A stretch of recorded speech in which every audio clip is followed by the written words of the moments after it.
얼마나 많은 시련과 시험 가운데서 살아가고 계십니까? 우리가 일반적으로 살아가면서 압박을 경험하고 스트레스를 받는 모든 일상의 일들, 그것을 오늘 성경은 시련이다, 시험이다 라고 말씀하고 그것에 대해서 말씀을 드리는 겁니다. 처음에는 어떤 상황이나 환경 또는 사건들 때문에 몸이 아프고 마음이 괴로웠던 일들, 그것으로부터 시작했는데 그러다 보니까 어떻게 됩니까? 오래지 않아서 결국 다른 사람에 대한 서운함, 미워하는 마음 또는 분노함, 즉 이게 관계의 문제들로 넘어가게 됩니다. 내가 힘든 이유가 내가 마음을 쏟고 힘을 써야 할 대상은 사람이 아니라 그것이 따로 있는 것인데, 이렇게 내 관심과 마음이 향하는 대상이 바뀌고 내가 무엇에 집중하고 뭘 바라봐야 하는가를 헷갈리기 시작할 때 우리는 실수를 하게 됩니다. 가장 큰 실수 중에 하나가 무엇이냐? 관계가 깨어지는 일들이 있을 때 그것을 하나님의 사인이라고 생각하는 거예요. 이게 끝내고 정리하라는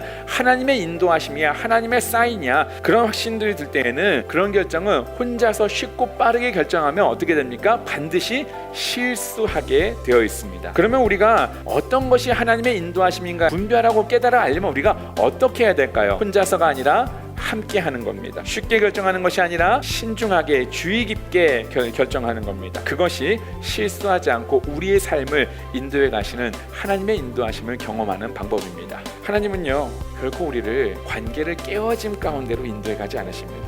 왜냐하면 하나님은 관계를 깨뜨리시는 분이 아니라 하나님은 언제든지 관계를 세우시고 회복해 가시고 더 튼튼하고 온전하게 만들어 가시기를 원하시는 분이 바로 하나님이시기 때문에 그래요.